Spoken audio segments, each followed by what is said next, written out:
Hello everyone and welcome to the CVSR halftime special. I hope you're enjoying the game at home. I am Jason Phillips with Central Valley Sports Report, and I got a couple things I want to share with you before we get our show started today. I saw a couple of articles on the internet and it completely blew my mind, and I'm going to tell you about them right now. Written a couple years ago, but they still pertain to right now. In 2012, Lee Stevens, he's a former college basketball coach and high school coach, and he wrote an article, and his idea that he proposed in this article was to kill high school sports. Pretty much go in favor of the European model that consists of mostly club sports. He felt club sports would answer a lot of problems like overbearing parents that stride for child's playing time and heavy influence on the team, while also putting the focus on high school where it should be, and that's academics. Crazy, right? Lee Stevens' next idea was to eliminate soap from all school bathrooms. But no doubt families who want high-end competition and more control would benefit from club sports. He sees club sports as a better opportunity in getting a college scholarship. Now, high schools would still retain athletics, but at the intramural and physical education level that would focus on recreation, diet, and exercise.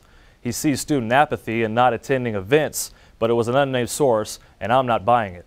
There's nothing like playing for a high school. That's something you can't take away from a child, something bigger than yourself and playing for the name that's on the front of the jersey. Another article was by Amanda Ripley, written in 2013.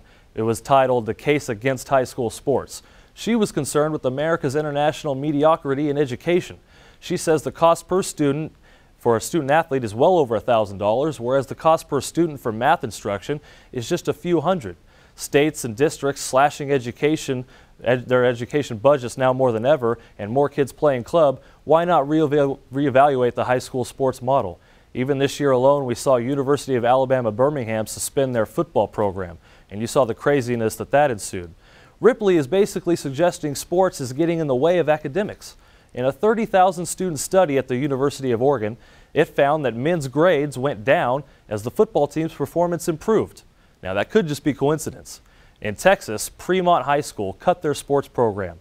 80% of the students passed the following year with no sports involved, compared to 50% the previous year. But I will say this, I'm not saying it's right or wrong, and I don't condone it at all. I love high school sports. But school is already like a prison. Fenced-in yard, bells, schedules, single-file lines. You can only eat when they tell you. If you lost sports in high school, that could just be a nightmare. And that's something to chew on. And now it's time to get this show started, and we have our first guest for you that I'm super excited about. Head coach of the Immanuel Eagles. They're off to a great start, 12-2. Coach CJ Haydock, who's been coaching for 11 years and his 4th year at Immanuel. And we'll bring him on now, Coach CJ Haydock. What's up, my man? How you doing? Great. Thanks for having me. Yeah, have a seat, my man. Last time I saw you, you guys were at the HIT rolling along. But, yes, sir. Man, I hear you got a child on the way. I do. I got one coming in May. I've got a 2-year-old Landry, and then a second one coming in May, so that's a lot of fun. My wife and I are very, very excited. All right. First one's not giving you too many problems, huh? No, here and there, but we keep him in line, no doubt, so it's good. All right. What's Coach Haydock doing in his off time, man, when you're not on the court, you're not at campus? I'm not sure there is off time. That's the reality of high school sports now, but I love what I do. Anytime I get away from our campus is with my family, without a doubt, because they give so much, they hold us up. My wife sacrifices a ton, so any chance I get to spend with her and my son and my one on the way, that's a special opportunity. That's awesome, man. As far as the team goes, you guys are 12-2, high expectations coming into the year. Did that pressure you feel ever get to you guys? I don't think so yet. I think we try to do a good job of deflecting that as much as possible. You know, John Wooden was big on it's a weakness to get caught up in praise or in criticism. And so we try really hard to focus on the process every day, right? To talk about how good can we be, and that's all that matters. How good can we be on every possession? How good can we be every day in practice? What kind of good habit are we making all the time? And if you get caught up in that, then honestly, other than the people invested in our program, you start to disregard some of those other opinions and that pressure. I think that's the best way for us. We definitely are aware of it. We definitely are aware of the things that get said and the pressure on us. But we just try not to get caught up on it, whether it's positive or negative, wherever it comes from. Unless they are stakeholders in our program, you know, they don't get an opinion on what we do. They don't get to put pressure on us because their opinion, to be honest, is a little bit irrelevant. So we just kind of try to stay process-minded and talk about our potential and our habits every day. All right, you guys, you know, won the HIT. I saw you guys up there against Western Ranch. Great game. You know, you had a big win over Centennial, a big D1 school, one of the top 4, you know, in D1. Yeah. What does that win say about you guys? I mean, can we now say that Immanuel might just be the best team in this section? You know, that's the same thing. We're worried about us. I think we have a case. Not something we talk about. But you know, what I'm most impressed with is in our two best section teams we've played. I'd say are Roosevelt and Centennial. In both those games, we're down double digits at halftime, and for a variety of reasons, right? Big stages for us, and we're relatively young team. We start 2 sophomores. A freshman is our first off the bench. We only start 1 senior. So for a variety of reasons, we bury ourselves in the first half. And I really like what it says about our guys, that they just trust the process in the second half, right? We build it stop by stop. We build it possession by possession. We don't go hero ball and start taking bad shots, and we just trust it and chip away and chip away. And in both of those, we come out on top. And so that, to me, is the most important of those 2 games, right? Is that against 2 of the best teams we've played in our section, and both tremendously talented teams, we dig ourselves a hole, and we play with trust and selflessness and toughness and climb out of it. So that's the most reassuring to me, is that our guys are bought in on that. Now, watching you guys play, what I'm most impressed with is, you know, your defense, your team defense, and the defensive aspect you put priority on. I believe 4 games you've allowed less than 40 points. You've only allowed over 62 times. I mean, what kind of emphasis do you put on defense, and you tell these guys? Yeah. Well, this is my 4th year at Immanuel, and I think from day one we established we had to be a defense-first team. Defense carries you regardless of how talented you are.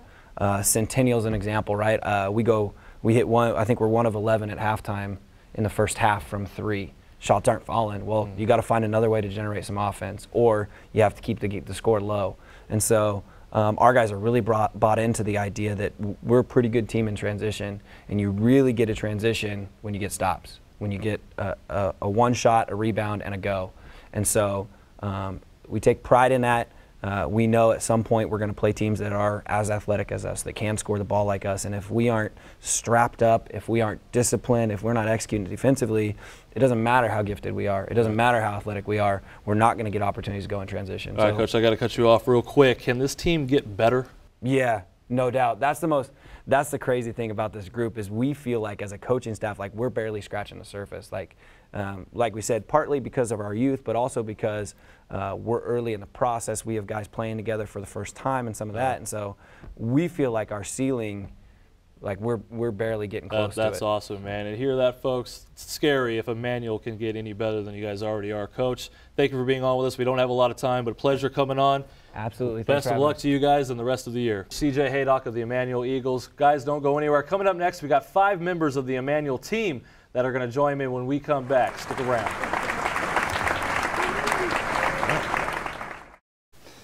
I'm Derek Carr. You know, you're trying to get to college, make sure you check out Central Valley Sports Report. Hello, everyone, and welcome back. I'm now joined by the Jackson 5. No, I'm just kidding. 5 guys from the Immanuel Eagles basketball team, starting with closest to me, Colin Slater, Dario Aloisi, Mr. Double-Double, Darren Person, Lance Henderson, and Whit Edwards. Darren, I'm going to start with you. You know, your dad tells me you get out of bed in the morning, you score a double-double. But you guys had a big win against Centennial a week ago. How was that game? You guys got down early. How were you able to come back and beat one of the top D1 teams in this section? It means a lot to us. I feel like we were playing hard. Everybody else was playing hard, and it was a good game to see where we're at right now. And I feel like we're prepared for this moment. So we came out here, we played hard, and we got it. We kept on chipping the rock. You know, coaches prepared us for this, and this is what we came out here to do. That's good, man. Big win. Also the HIT winners. Darren, bigger question, though. I heard you're the best dancer on the team. Is that true? Oh, yeah, most definitely. Where do you get your moves from? YouTube videos? My dad got the pop lock. Oh, okay. Colin Slater, I hear you rap, man. Is that true? Yes, I do rap. Can you give us a little freestyle? I can't do that. You got to pay for that. Oh, all right. Yeah. He's on Spotify. We'll get to that. Colin, my man, you sat last year, weren't able to play. You watched your team go through a run. Now you're playing again. Now do you feel more involved this year than you did last year? How did you handle last year emotionally? Honestly, I'm focused on this year mainly. Like, I kind of put all the other stuff behind me. So as far as this year goes, it's really great getting a chance to play with these great guys and get an opportunity to play against other good players. So I'm enjoying it. I thank God for the opportunity. Now, you're a human highlight reel out on the court. How much and1 are you watching? I used to watch a lot of and1 You like as hot a kid. sauce? Yeah. Hot sauce is my guy. That's your dude? Yeah. Shoot, I believe it, man. I like to see you guys go one-on-one. Can we give the mic to my man Dario over here? Dario, Aloisi, dude, how good is this team? Can you guys get better? Oh, we can definitely get better. We've done some big things this year, but we still have a lot to do to reach our potential and see how far we can go in March. So we have a lot to do. Is Coach pushing you guys in practice? Does he breed competition? Is there battles going on? Are you fighting with Lance over here, or are you pushing each other? I don't think there's a practice that we don't have an argument with the teammate. We're all so competitive that we push each other to get better every single day. So we always go at it every single day. All right. Wow, that's those fights in practice. Who wins in a fight, Lance or Witt? I'm not sure. I would have to see Ty? it. I feel like maybe Lance. He's got the long arms, so we'll see. All right, let's give the mic to Lance here. Respond to that, Lance. Who wins in a fight, you or Witt? I'd say me. Oh, Lance, now your role's kind of changed on this team from, you went from being one of the leading rebounder on the team, and now Darren come in, and now your role's changed a little bit. Is it more comfortable for you now? Are you in your role? Are you in your spot? Yeah, I mean, for my sophomore year, I had a bigger role, but as my years have gone on, we've gotten a lot of better players. But I've just accepted it, and it's more important to be a team player and accept your role, because that's how you win games. So that's how I see it. All right, man. You guys are D4. We just beat Centennial, D1 team. I mean, it's not out of speculation, not out of the realm of possibility for this team to probably be the best in the section. What's your thoughts on that? I think it's possible, but we just got to keep working. We haven't reached our potential yet, so we just got to keep practicing hard every day, and hopefully when we can get there. All right, well, CJ Haydock's pushing you towards that. My man Witt's already got the microphone. Witt, you've been here 4 years. You're senior now. You've seen this team go from 8-19, 9-19 to now where you guys are now. What's been the change, and through your eyes, what's it like? Well, I think it's just a culture shift. Coach Haydock's done a great job over the last 4 years of just taking a culture that was broken and mending it. He just step by step, year after year, grinding every single practice, every single game. He comes out and he just brings his energy. He brings his style of coaching, and it's turned this program around. Now, I understand you're pretty enthusiastic on the bench with your celebrations, almost hitting Coach Haydock in the face a few times. Show us some of these celebrations you got on the bench. Dario hits a three. What are you doing? All right. This is a new one we got. It's called the Italian celebration. I saw it from the Denver Nuggets with Danilo Gallinari. Everybody on the bench just stands up, gives a little bit of this. One of these tutamad. Yeah, you see it. We also got some other ones. We got the fire in the hole. Someone stands up, they throw the grenade. Everybody ducks and covers, and then it goes off, And we got some other ones. Most of my celebrations, I just try and go wild. I just try. I'll see someone in the other team student section. They're trying to come at our players. They're trying to yell and get in their head. I try and do the exact opposite and lift our guys up just as much, if not more. Go. So that's awesome. Darren, going back over to you. What are you guys doing in your free time, man? You guys all hang out? You guys playing video games? Madden? Who's the best Madden player? I don't really play video games. Good answer. I would say Witt or FIFA, Mr. FIFA over here. All right. He gets it in on FIFA. I'm going to have to play you on that one, Witt. Do you guys hang out outside of school? What do you guys do?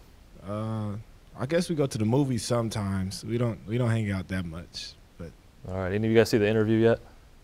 No. They hate us because they ain't us. You guys will know that saying.